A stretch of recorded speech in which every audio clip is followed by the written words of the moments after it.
나이 많은 사도 요한은 지금 자신의 편지를 받는 신자들에게 하나님의 자녀들이 어떻게 살아가야 하는지 권면하고 요청하고 이렇게 자신의 생각을 성도들에게 전달을 하고 있습니다. 지난주에는 형제 사랑에 관한 말을 하였습니다.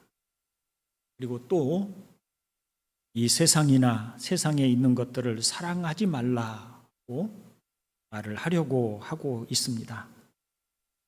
오늘 우리가 읽은 말씀은 어떤 요청하고 권면하고 하는 그런 내용과는 상이한 그런 내용입니다. 말하자면 어떤 요청을 해가는 가운데 중간에 느닷없이 삽입된 어떤 말이라고 이렇게 말을 할 수가 있겠습니다. 왜 요한이 참 조리 있게 그리고 체계 있게 말씀을 이렇게 편지를 써 가다가 중간에 생소한 이야기를 여기에 집어넣고 있을까요? 그것은 요한이 중요한 어떤 것을 말하기 전에 성도들에게 그 말씀을 받을 수 있는 기본적인 진리들을 다시 한번 확인시켜 보고 또 그 기본적인 진리들을 충분히 이해하고 있는지를 알아보고 싶어 하는 것 같습니다. 여기에서 사도는 이런 생각을 하고 있습니다. 자신이 지금까지 권면한 내용들, 예를 들어서 형제를 사랑하라고 하는 그런 권면을 하였을 때 그것이 정말 우리가 지켜나가기에는 너무 수준이 높은 말씀이어서 도무지 우리는 그 말씀을 따를 수가 없다라고 생각하는 사람들에게 격려해 주고 싶은 거예요. 그렇지 않다. 얼마든지 우리는 그 말씀을 받아서 행할 수 있는 사람들이다라고 하는 것을 말하고 싶어 하고요. 또 한편으로는 이런저런 핑곗거리를 만들어서 자꾸 변명하면서 주의 말씀대로 행하려 하지 않는 성도들을 향해서 그런 것은 핑계에 불과한 것이고 그런 변명을 삼아서는 안 된다고 하는 이야기를 하고 싶어 합니다. 그래서 요한의 입장에 서서 말을 해본다면 여러분은 내가 지금까지 여러분에게 권면한 내용들을 도저히 지키기 불가능한 일이라고 생각하고 있습니까? 내가 말하는 내용이 보통의 그리스도인들이라면 엄두를 내기 힘든 그런 과장된 것이라고 생각을 합니까? 내가 여러분에게 권면하는 것들은 수도원에 들어가서 오직 주님만 생각하며 살려는 사람들에게나 해당되는 것이고 이처럼 직장 생활을 하고 사업을 하고 사람들과 어울려 지내는 사람들에게는 적용하기 불가능한 일이라고 그렇게 생각하고 있는 것은 아닙니까? 만일 그렇게 생각했다면 여러분은 여러분이 가진 신앙이 무엇인지 제대로 이해하지 못하고 있는 것이다. 이런 얘기를 하고 있다는 것입니다. 오늘 본문을 우리가 이해하기 위해서는 사도가 사용한 자녀들아, 청년들아, 아비들아와 같은 호칭들이 무슨 의미가 있는가를 우리가 먼저 살펴봐야 합니다. 사실 결론적으로 얘기를 하면 사도가 말하는 이런 호칭들은 별다른 의미가 있는 것은 아닙니다. 대충 모든 그리스도인들을 가리켜서 하고 있는 말이라고 생각해도 무방하다는 것입니다. 굳이 여기에서 사도가 자녀들아, 청년들아, 아비들아와 같은 호칭을 사용하는 데에는 신앙적인 수준, 영적인 수준을 염두에 두고 했다고도 할 수 있겠지만 그러나 전체적으로 보면 아이들에게만 죄사함이 확신이 필요한 것이 아니고 모든 그리스도인들이 죄사함에 대한 확신이 다 필요한 것이며 청년들만 악을 이기고 나갈 수 있는 것이 아니고 우리 모든 그리스도인들이 악한 자를 이기고 있다는 사실을 알고 있어야 되는 것이고 아비들만이 하나님을 알아야 되는 것이 아니고 모든 그리스도인들이 다 하나님을 알아야 합니다. 그런데도 불구하고 이렇게 구분하는 이유는 그 나이대가 갖는 어떤 특징들을 들어서 설명하고 싶어 하는 그런 취지는 우리가 이해할 수 있다는 것이죠. 예를 들어서 신앙의 기초적인 수준에 있는 사람은 자신이 죄사함을 받고 하나님의 자녀가 되었다는 확신이 필요한 단계라고 한다면 청년들은 무엇인가 싸우고 열정적으로 이겨나가는 그런 정열이 있는 시기이기 때문에 청년의 비유를 들어서 우리는 악한 자를 이기었다는 사실을 확신하고 있어야 한다라고 이런 식으로 표현하고 있다고 할 수가 있겠습니다. 이제 사도의 말을 따라서 우리 그리스도인들이 꼭 알아야 할 것, 정말 사도가 하던 말을 중단하고 중대한 권면을 하기 전에 너희들이 반드시 이것을 알아야만 내가 하는 권면을 받을 것이라고 하는 반드시 사도가 알기를 원하는 그런 것이 무엇인지, 왜 계명을 지켜야 하고 형제를 사랑해야 하며 세상을 사랑해서는 안 되는지 그 권면들의 바탕을 이루고 있는 진리들을 살펴보고자 합니다. 먼저 그리스도인들은 죄의 용서에 대한 전반적인 지식을 확실하게 가지고 있어야 한다는 것을 말을 합니다. 본문 12절을 함께 읽어볼까요? 자녀들아, 내가 너희에게 쓰는 것은 너희 죄가 그의 이름으로 말미암아 사함을 받았으며, 이렇게 말씀을 합니다. 여기서 사도가 하고 있는 것은 그리스도인들은 죄의 용서를 받는 길을 찾는 사람들이 아니라는 것입니다. 자신의 죄가 용서받기를 바라는 소망을 가지고 교회에 나오거나 예배하는 사람들이 아니라는 것입니다. 그리스도인들은 자신이 죄 사함을 받았다는 확신이 없이 살아가는 사람들이 아니라는 것입니다. 그리스도인들은 누구인가? 그리스도인들은 자신이 이미 죄의 사함을 받았다는 것을 알고 있는 사람. 이 죄사함에 대한 이해의 중요성은 이루 말할 수 없이 큽니다. 자신이 모든 죄에서 사함을 받고 하나님으로부터 용납하심, 하나님께서 받아주셨음을 아는 사람과 자신의 죄의 용서를 받은 것인지에 대해서 아직 정확하게 알고 있지 못한 사람들은 신앙을 대하는 태도, 하나님의 말씀을 대하는 태도에 있어서 다를 수밖에 없습니다. 예를 들어서 이런저런 허물과 잘못을 자주 범하는 신자가 있다고 해봅시다. 사실 이런저런 허물과 죄를 자주 범하는 사람은 우리들 대다수입니다. 그렇지 않은 사람이 오히려 드물지요. 그런 사람이 죄 사함을 확신하지 못하고 있다면 날마다 불안하고 두려울 수밖에 없을 것입니다. 자신의 죄가 하나님 앞에 용납받았는지 사함을 받았는지 확신하지 못하니까 늘 자신이 범죄할 때마다 두려웠겠죠. 이러다가 내가 지옥 가는 것은 아닌가? 하나님은 나를 미워하시고 싫어하시는 것은 아닐까? 나는 하나님으로부터 배척을 당하는 것은 아닐까? 내가 이렇게 신앙생활을 하고 있는 이 모든 일들이 부질없는 일은 아닐까? 라고 하는 불안감이 있을 수밖에 없습니다. 반면에 죄사함에 대한 확신을 가진 사람은 담대하게 하나님 앞에 나가서 자신의 허물과 죄를 자백하고 또 이렇게 많은 허물에도 불구하고 자신이 여전히 하나님의 용서와 또 하나님이 받아들여 주심을 받았다는 사실을 인해서 감사할 것입니다. 그는 이렇게 말할 겁니다. 하나님, 제가 이렇게도 허물이 많습니다. 제가 이렇게도 부족한 사람입니다.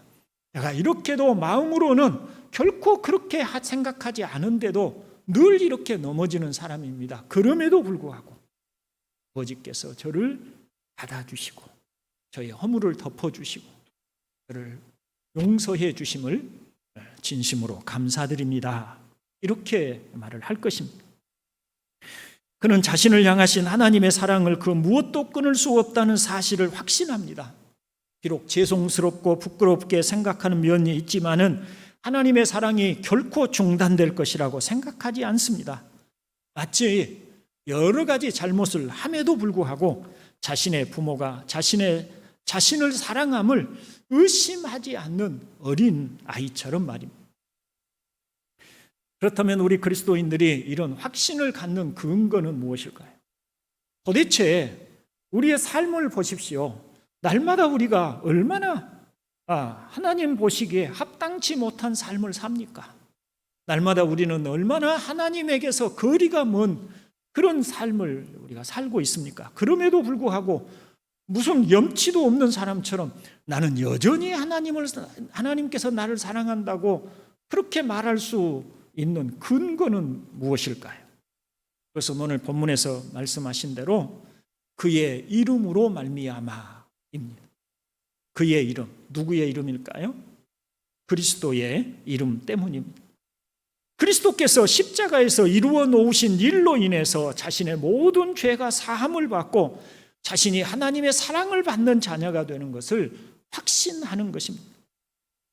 히브리서의 말씀을 함께 읽어봅시다. 제가 표준 세번역으로 히브리서 10장 10절로 12절, 14절로 15절, 그리고 17절 말씀을 여기 설교문에 기록해 놓았습니다. 함께 읽어봅니다. 이 뜻을 따라 예수 그리스도께서 자기 몸을 단번에 들이심으로써 우리는 거룩하게 되었습니다. 모든 제사장은 날마다 제단에 서서 직무를 수행하면서 똑같은 제사를 거듭드리지만 그러한 제사가 죄를 없앨 수는 없습니다. 그러나 그리스도께서는 죄를 사하시려고 단 한 번에 영원히 유효한 제사를 드리신 뒤에 하나님 오른쪽에 앉으셨습니다.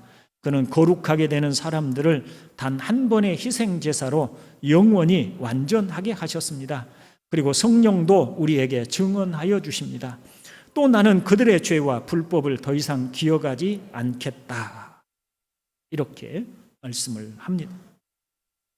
하나님의 아들 예수 그리스도께서 우리의 허물과 죄를 담당하셔서 십자가에서 자신의 몸으로 속죄의 제사를 드리심으로 우리는 죄인에서 하나님의 자녀로 신분이 변화되었습니다.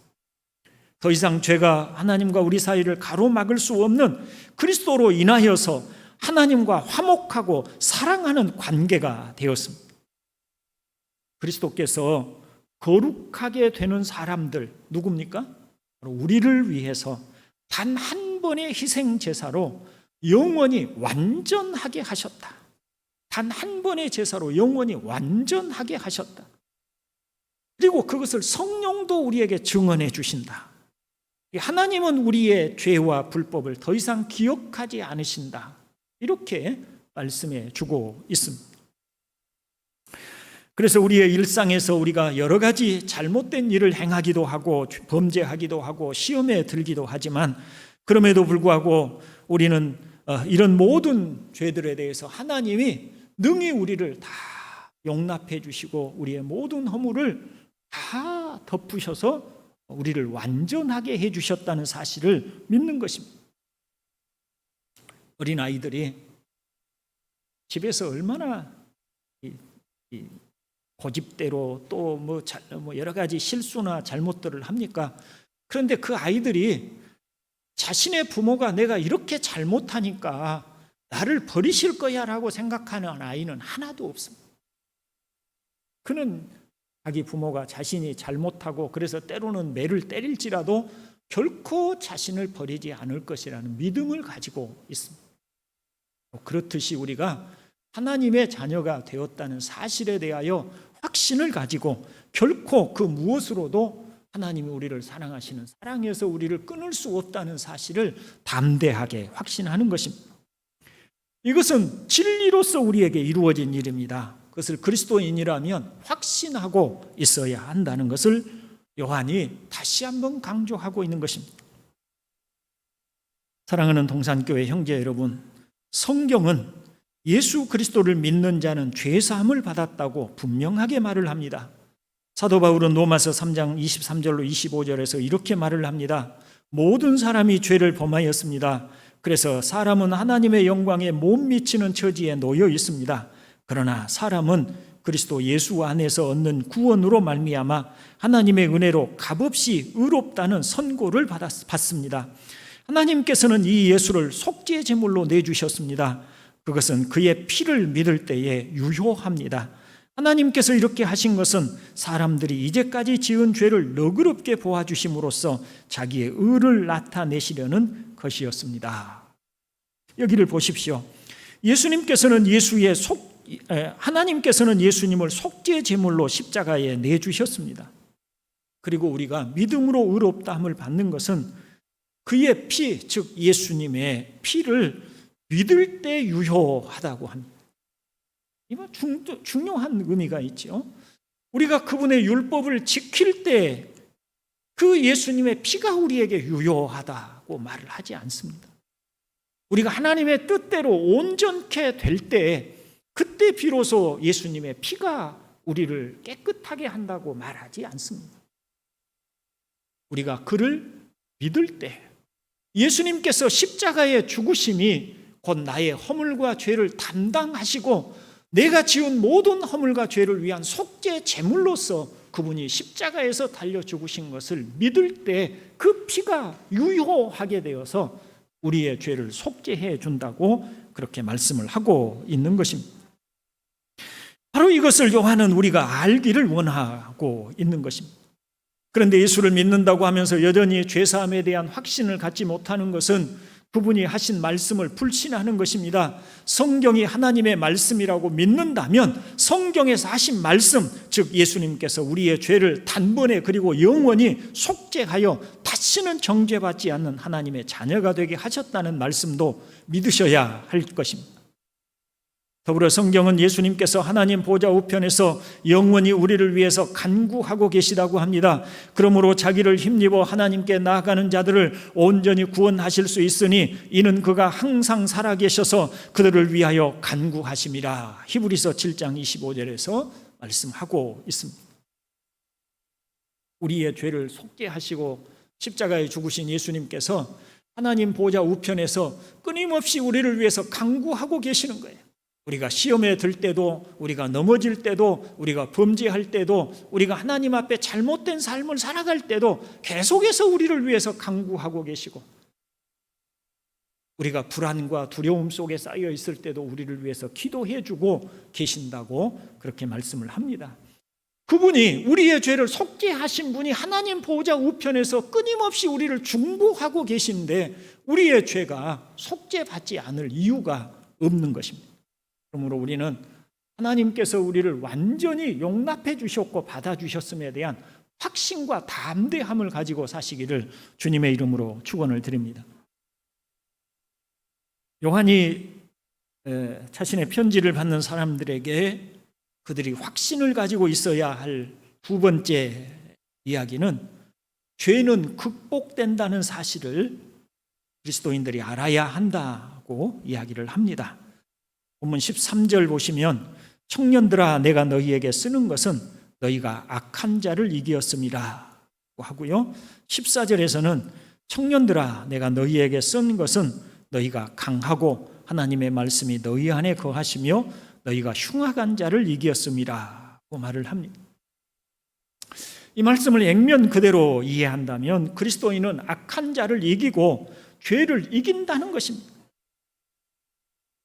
그런데 여러분, 현실적으로 우리는 어떻게 이해하고 있습니까? 여러분은 죄를 이기십니까? 여러분은 죄를 이겨나가고 있습니까? 날마다 승승장구하고 있습니까? 여러분은 날마다 점점 여러분 안에 있는 죄악들을 하나씩 하나씩 없애가면서 점점 더 여러분은 깨끗해지고 거룩해져 가고 있습니까? 그렇게 느끼고 있냐는 말이. 대다수의 그리스도인들을 만나보면 늘 자신에 대해서 죄송스러운 이야기를 합니다. 난 참 부족한 게 많아요. 난 참 잘못한 게 많아요. 저는 얼마나 실수를 많이 하는지 모릅니다. 나는 허물이 얼마나 많은지 몰라요. 난 주의 뜻대로 살고 싶고 정말 주님이 기뻐하시는 모습으로 살고 싶은 소원이 정말 큰데도 불구하고 나는 날마다 실패합니다. 이것이 현실적인, 현실 속에서 그리스도인들이 느끼는 감정입니다. 그런데 요한은 여기에서 전혀 우리하고 다른 얘기를 합니다. 우리가 느끼고 있는 감정과 다른 얘기를 합니다. 우리는 이기고 있다. 이겼다. 이런 얘기를 하고 있습니다. 어떻게 우리의 생각과 요한의 생각이 다른 것일까요?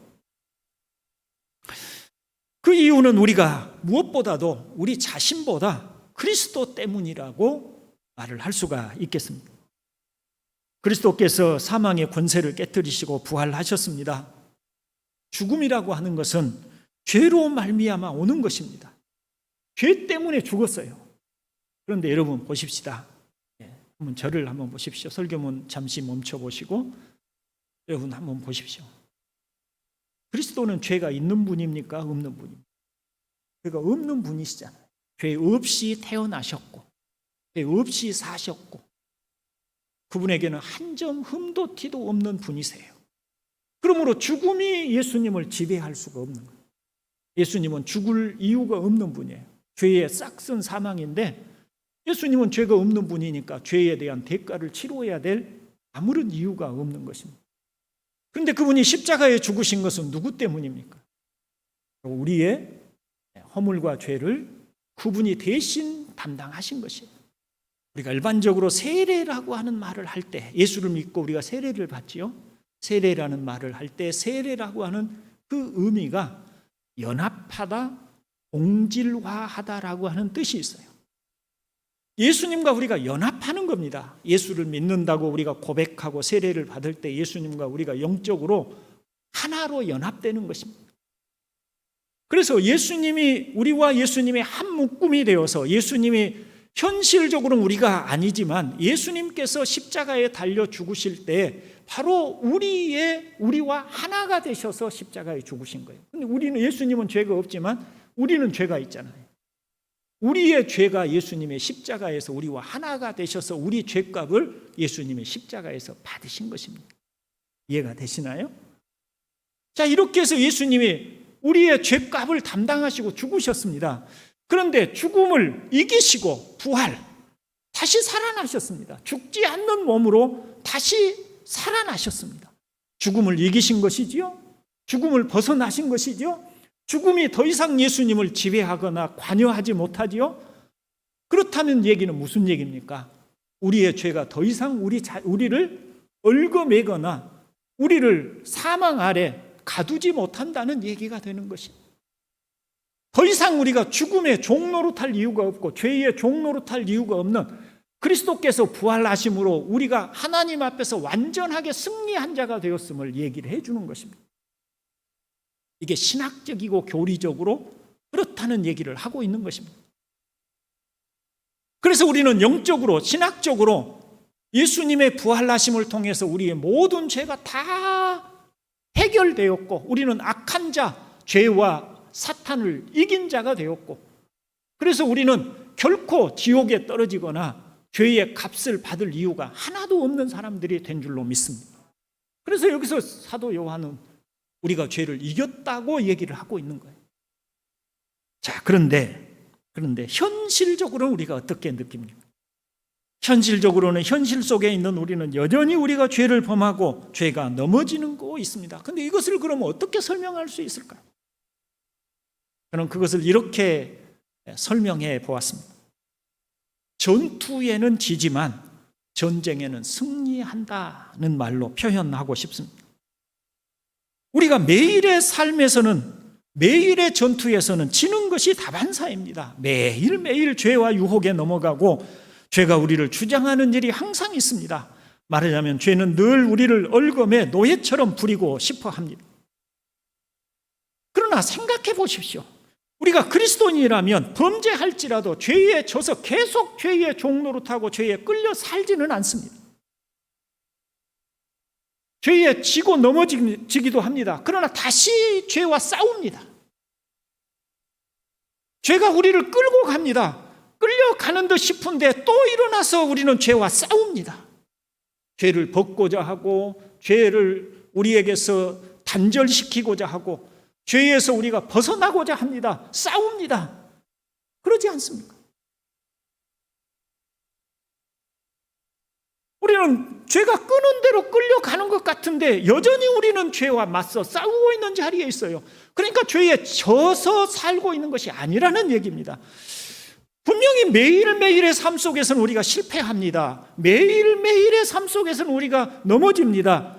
우리가 매일매일의 삶 속에서는 그리스도인답게 살지 못합니다. 그런데도 불구하고 우리는 여전히 죄와 관계없이 살려고 끊임없이 저항하고 싸우고 그리고 하나님의 사람으로 살아가고 있습니다. 전투에는 지는데 전쟁에는 이기고 있는 것입니다. 지나온 삶을 한번 돌이켜 보십시오. 죄의 유혹에 넘어가고 범죄한 일이 얼마나 많았습니까? 그럼에도 불구하고 우리는 여전히 하나님의 자녀로 있습니다. 매일매일 죄에 지는 것 같은데 그런데 세월이 지나는 동안에 참 많이도 성숙해지고 하나님을 사랑하는 마음이 오히려 더 깊어졌습니다. 우리는 더 성장했습니다. 우리는 더 거룩해졌습니다. 이긴 것입니까? 지고 있는 것입니까? 이기고 있잖아요. 이해가 되십니까? 그러니까 우리는 매일매일 넘어지고 실패하고 잘못하고 그래서 하나님 앞에 염치 없고 부끄럽다는 생각을 하기도 하지만 그러나 우리가 알아야 할 것은 이기고 있다는 것입니다. 지고 있는 것이 아닙니다. 우리가 악한 자와 죄로부터 승리하는 비결을 본문에서 소개하고 있습니다. 어떻게 하면 어떻게 우리는 승리하고 있는 것일까? 그처럼 많이 실패했는데 그처럼 많이 넘어졌는데 그렇게 많이 우리는 어떨 때는 보면 죄에 아무런 저항도 하지 못하고 그냥 끌려가고 말았는데 그런데도 불구하고 우리는 어떻게 여전히 하나님의 자녀로서 하나님과 깊은 영적 교통을 하고 하나님의 은혜 아래 여전히 머물고 있을까? 그 비결이 무엇일까? 그것은 또 다른 의미로 우리는 어떻게 죄와 싸움에서 이겨나가고 나갈 수 있을 것인가에 대한 이야기가 되기도 합니다. 그 비결은 다름 아닌 하나님의 말씀이라고 합니다. 14절에 하나님의 말씀이 너희 안에 거하시며 라고 말씀을 하지요. 하나님의 말씀이 우리 안에 거함으로 우리가 승리한다는 말씀입니다. 성경은 하나님의 말씀은 마치 살아있는 씨앗과 같다는 표현을 합니다. 너희가 거듭난 것은 썩어질 씨로 된 것이 아니요 썩지 아니할 씨로 된 것이니 살아있고 항상 있는 하나님의 말씀으로 되었느니라고 합니다. 이 씨앗이라고 하는 게 참 기이해요. 신비해요. 자, 여러분 생명이 있는 씨앗이지만 이 씨앗이 싹을 틔우고 또 자라나고 어떤 변화를 일으키는 것이 우리가 관찰이 잘 됩니까? 좀처럼 관찰이 안 되죠. 물론 요새 뭐 수생식물인가요? 그런 게 있어서 놔두면 거기에서 싹이 나오고 막 하는 것들을 관찰할 수는 있는데 씨를 심겨 놓으면 이 씨가 죽었는지 살았는지도 모르고 이 씨가 정말 싹을 틔울지도 모르는데 일정한 어느 시간이 지나서 보면 문득 보면 어느 날 싹을 틔우고 있고 이게 도대체 살아남을까 싶었는데 이게 어느 날 또 보면 불쑥 자라있고 어느 날 보면 큰 나무가 되어 있고 또 정말 희한한 열매들을 맺어내기도 한단 말이죠. 이게 생명 있는 씨앗의 역할이에요. 하나님의 말씀이 우리 안에서 바로 이렇게 생명 있는 씨앗처럼 작용을 한다고 말씀을 하고 있는 거예요. 생각해 보십시오, 여러분. 우리가 어떻게 거듭났습니까?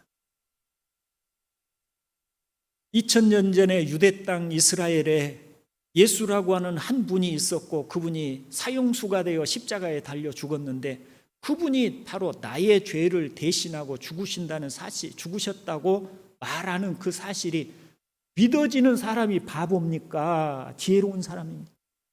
믿어지는 사람이 바보예요. 그게 무슨 가능한 얘기가 됩니까? 이성적으로 이건 납득할 수도 없고 있을 수도 없고 그래요. 그런데 우리가 그러면 정신이 나간 사람입니까? 판단력이 마비된 사람들입니까?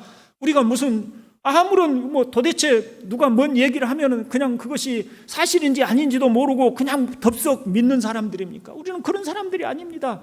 의심하고 또 의심하는 사람들이고 우리는 이런저런 근거를 가지고 판단하는 사람들이고 우리는 지혜를 가지고 이게 옳으냐 그러냐를 늘 탐구하는 사람들입니다. 그러잖아요. 그런데 우리가 어떻게 예수를 우리 하나님의 아들이시고 그분이 죽으신 것이 나의 죄를 위해서 죽으신 것이라는 사실을 믿는 것입니까? 생명 있는 말씀이 우리 안에 들어와서 그 말씀이 우리도 모르는 사이에 우리 안에서 그 싹을 틔우고 역사해서 그 말씀을 따라서 우리가 그렇게 믿게 되는 것입니다. 그게 말씀의 역사예요.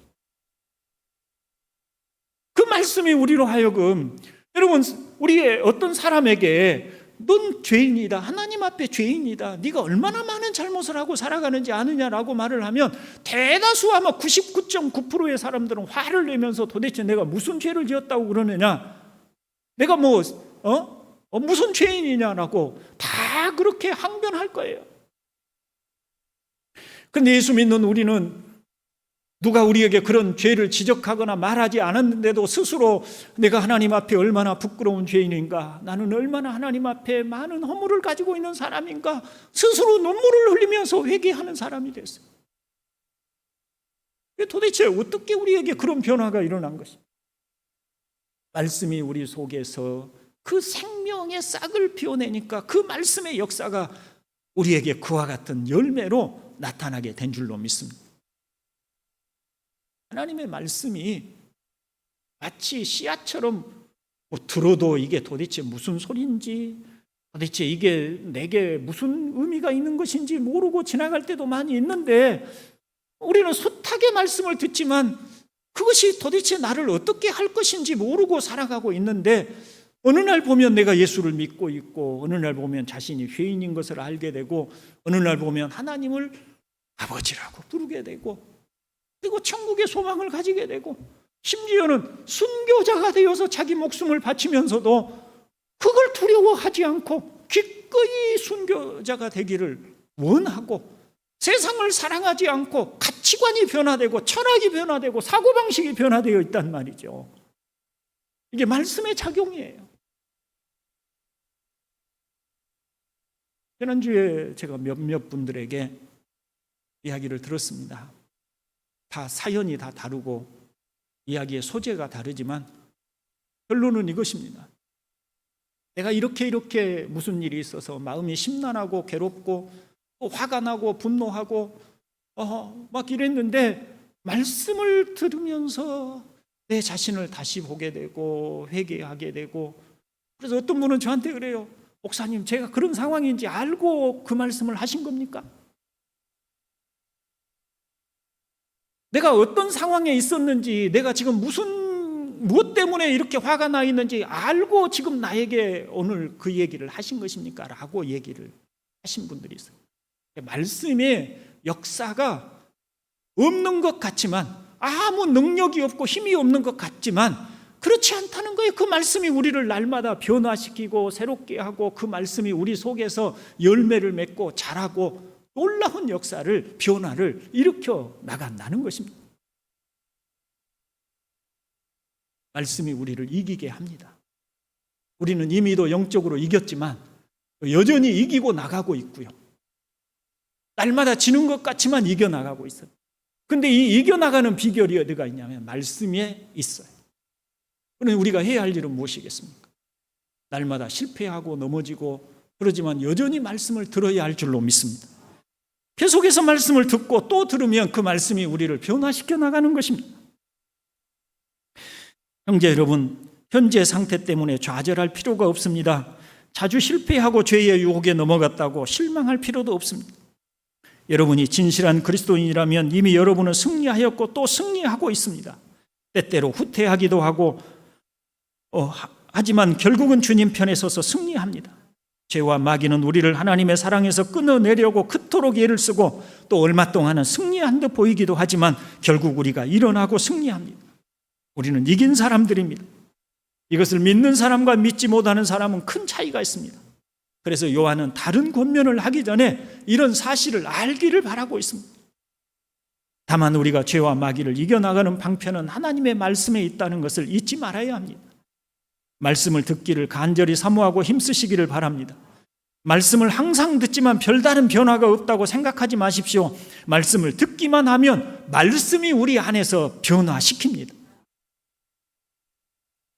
마지막으로 아버지와 아들에 관한 지식을 확실하게 알아야 한다고 합니다. 13절 읽어봅니다. 아비들아, 내가 너희에게 쓰는 것은 너희가 태초부터 계신 이를 알았음이요.